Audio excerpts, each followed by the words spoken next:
नमस्कार साथियों, आप देख रहे हैं एआई ज्ञान लैब। आज हम इस पीडीएफ की सभी स्लाइड्स को एक एक करके विस्तार से समझेंगे। कृपया अंत तक जुड़े रहें और चैनल को सब्सक्राइब, लाइक और शेयर जरूर करें। हाँ बिल्कुल। और आज का ये सेशन सच में बहुत ही महत्वपूर्ण होने वाला है। हाँ, तो आज के इस गहन विश्लेषण का हमारा जो मुख्य मिशन है वो है 23 फरवरी से 1 मार्च 2026 तक के टॉप 25 करंट अफेयर्स का एक एक करके सटीक और विस्तृत अध्ययन करना। मतलब हम सिर्फ हेडलाइंस नहीं पढ़ेंगे। जी एकदम सही कहा आपने। और ये जो सामग्री है ना, ये प्रतियोगी परीक्षाओं की तैयारी करने वाले श्रोताओं के लिए कितनी महत्वपूर्ण है ये तो हम सब जानते ही हैं। खासकर यूपीएससी जैसे एग्जाम्स के लिए, जहां से फैक्ट्स रटने से काम नहीं चलता। बिल्कुल, उसके पीछे का विश्लेषण भी बहुत जरूरी होता है। बिल्कुल। तो चलिए इसी विश्लेषणात्मक अप्रोच के साथ हम आज की पहली खबर की ओर बढ़ते हैं। शुरुआत करते हैं इतिहास और साहित्य से जुड़ी एक बहुत ही अहम चर्चा से। पहली खबर डॉक्टर शशि थरूर की नई किताब के बारे में है, जिसका नाम है द सेज हु री-इमेजिन्ड हिंदुइज्म। हाँ, ये किताब श्री नारायण गुरु के जीवन और उनकी विरासत पर आधारित है। और यहाँ जो बात सबसे आकर्षक है वो ये है कि कैसे ये किताब उनके एक जाति, एक धर्म और एक ईश्वर के उस ऐतिहासिक नारे को दोबारा हमारे सामने लाती है। यह नारा उस समय के समाज में सच में एक बहुत बड़ा बदलाव लेकर आया था। बिल्कुल। और इसमें 1924 के वाइकॉम सत्याग्रह में उनके योगदान को भी बहुत अच्छे से दर्शाया गया है। अगर हम जीएस पेपर 1 के दृष्टिकोण से देखें तो ये एक बेहद प्रासंगिक विषय बन जाता है। सही बात है। अपनी संस्कृति को गहराई से समझने के बाद अगर हम सिनेमा की बात करें तो लंदन में 79वें बैफ्टा अवार्ड्स 2026 का आयोजन हुआ। इसमें भारत के लिए एक बहुत ही शानदार खबर निकल कर आई है। जी, भारतीय फिल्म बंग को best children's and family film का अवार्ड मिला है। इसकी डायरेक्टर लक्ष्मी प्रिया देवी हैं और इसे फरहान अख्तर ने प्रोड्यूस किया है।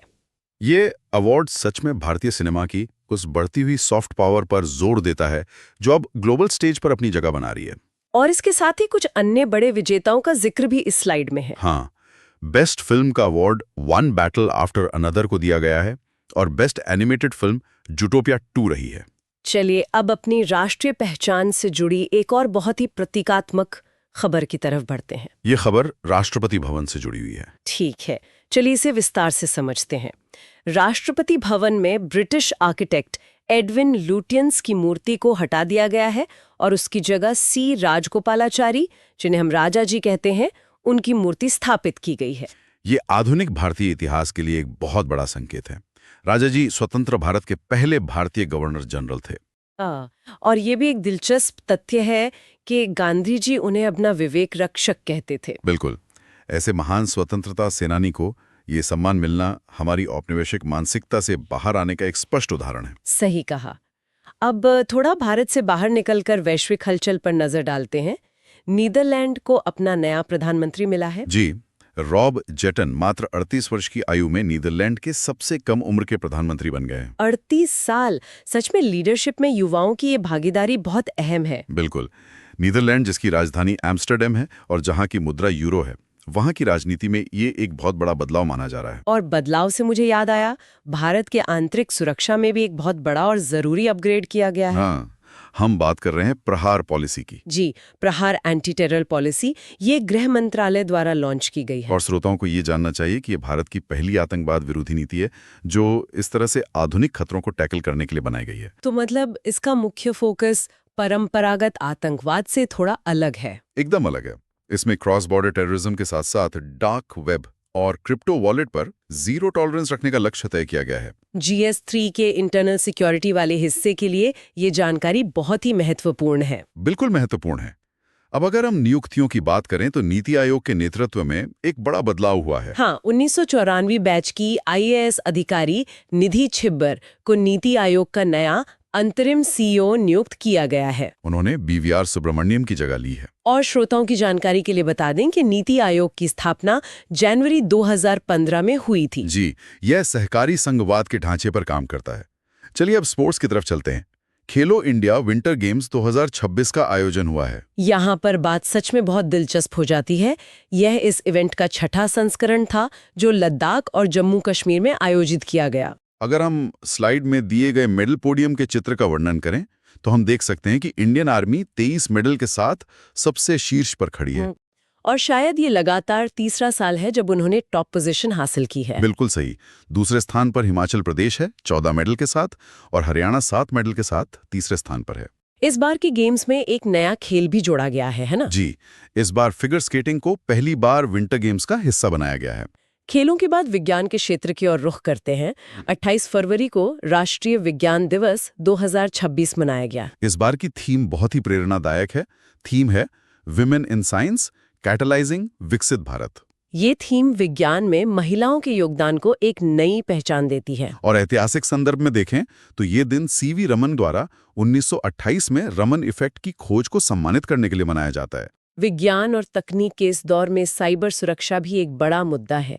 तेलंगाना पुलिस ने इस दिशा में एक नई पहल शुरू की है, जिसे ऑपरेशन क्रैकडाउन नाम दिया गया है। ये GS3 के साइबर सुरक्षा वाले हिस्से से सीधे जुड़ता है। इस ऑपरेशन का मुख्य उद्देश्य म्यूल बैंक अकाउंट्स का दुरुपयोग रोकना है। मतलब वो किराए के खाते जिनका इस्तेमाल साइबर अपराधी धोखाधड़ी के पैसे मंगाने के लिए करते हैं। बिल्कुल, पुलिस सीधे उन खातों के नेटवर्क को तोड़ रही है।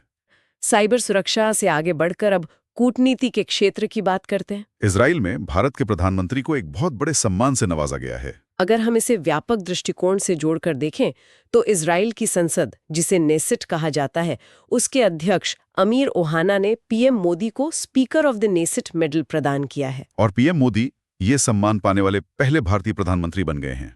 ये भारत और इजराइल के बीच बढ़ती हुई रणनीतिक साझेदारी का एक बहुत स्पष्ट प्रमाण है। जी, और कूटनीति की इन बड़ी खबरों के बीच साहित्य जगत से एक बहुत ही दुखद समाचार भी है। प्रसिद्ध बंगाली लेखक मणिशंकर मुखोपाध्याय, जिन्हें लोग प्यार से शंकर बुलाते थे, उनका 92 वर्ष की आयु में निधन हो गया है। उन्होंने साहित्य के क्षेत्र में बहुत बड़ा योगदान दिया था। 2021 में उनकी पुस्तक एका एका आकाशी के लिए उन्हें साहित्य अकादमी पुरस्कार भी मिला था। उनका जाना भारतीय साहित्य के लिए एक अपूरणीय क्षति है। बिल्कुल।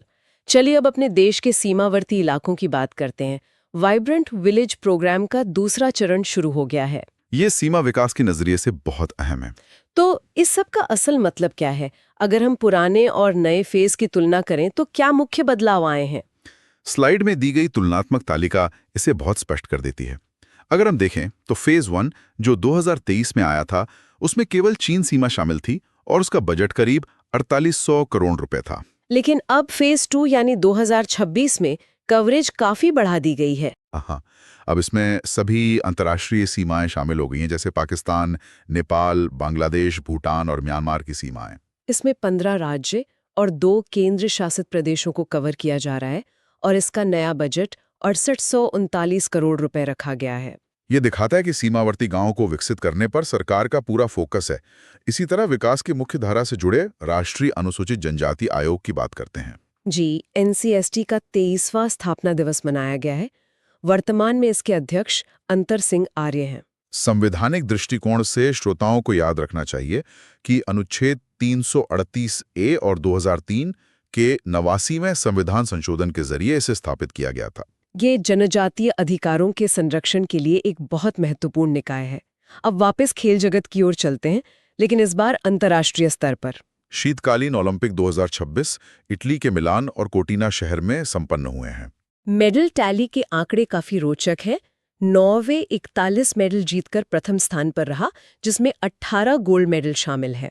अमेरिका 33 मेडल के साथ दूसरे और नीदरलैंड 20 मेडल के साथ तीसरे स्थान पर रहा। भारत का प्रदर्शन कैसा रहा इस बार? दुर्भाग्य से भारत ने इस बार कोई मेडल नहीं जीता है। हमें विंटर स्पोर्ट्स के बुनियादी ढांचे पर अभी और काम करने की जरूरत है। सही कहा। बुनियादी ढांचे और ताकत से जुड़ी हमारी अगली खबर रक्षा क्षेत्र से है।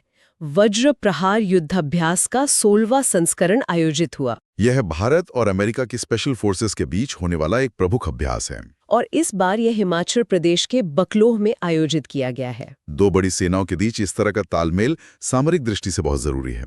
अब अगर हम पर्यावरण की रक्षा की बात करें तो झारखंड से एक बेहतरीन मॉडल सामने आया है। जी, हम पलामू टाइगर रिजर्व की वन्यजीवी दीदी पहल की बात कर रहे हैं। यह पहल सच में सराहनीय है। वहां 18 शिक्षित महिलाओं को वन संरक्षण और अवैध शिकार रोकने के काम से जोड़ा गया है। और इस काम के लिए उन्हें हर महीने 3000 रुपए की प्रोत्साहन राशि भी दी जा रही है। स्थानीय समुदाय को प्रकृति संरक्षण से जोड़ने का ये सबसे अच्छा तरीका है। प्रकृति का जिक्र हुआ है तो एक प्राकृतिक आपदा की भी चर्चा कर लेते हैं। शीतकालीन तूफान हर्नांडो ने काफी भयंकर रूप दिखाया है। यह तूफान नॉर्थ अटलांटिक से उत्पन्न हुआ और अमेरिका के पूर्वी तट से जाकर टकराया। इसके कारण हालात इतने गंभीर हो गए कि 2017 के बाद पहली बार वहां ब्लिज़ार्ड वार्निंग जारी करनी पड़ी। जलवायु परिवर्तन के ये प्रभाव अब पूरी दुनिया को बहुत स्पष्ट रूप से दिखाई दे रहे हैं। बिल्कुल। चलिए अब जीवनियों के खंड पर आते हैं। पूर्व प्रधानमंत्री अटल बिहारी वाजपेयी जी पर एक नई पुस्तक का विमोचन हुआ है। पुस्तक का नाम है Atal Bihari Vajpayee the eternal statesman और इसे विजय गोयल ने लिखा है। इसका लॉन्च उपराष्ट्रपति सीपी राधाकृष्णन द्वारा किया गया। वाजपेयी जी भारत के 10वें पीएम थे और उन्हें 2015 में भारत रत्न से सम्मानित किया गया था। उनका राजनीतिक सफर आज भी कई लोगों के लिए अध्ययन का विषय है। इसी क्रम में वैश्विक पहलों की ओर बढ़ते हैं। धर्म गार्जियन सैन्य अभ्यास का 7वां संस्करण आयोजित हुआ है। यह सैन्य अभ्यास भारत और जापान की सेनाओं के बीच होता है और इस बार ये हमारे उत्तराखंड में आयोजित किया गया। जी, और श्रोताओं को ध्यान रखना चाहिए कि इसका पिछला संस्करण जापान के माउंट फूजी में हुआ था। अंतर्राष्ट्रीय स्तर पर एक और भारतीय हस्ती को बड़ी जिम्मेदारी मिली है। सचिन तेंदुलकर को UN global champion for road safety बनाया गया है। संयुक्त राष्ट्र का ये कदम बहुत मायने रखता है। उनका लक्ष्य 2030 तक सड़क दुर्घटनाओं में होने वाली मौतों को आधा करना है। और सचिन तेंदुलकर जैसे आइकॉन का इस अभियान से जुड़ना लोगों पर गहरा प्रभाव डालेगा। बिल्कुल।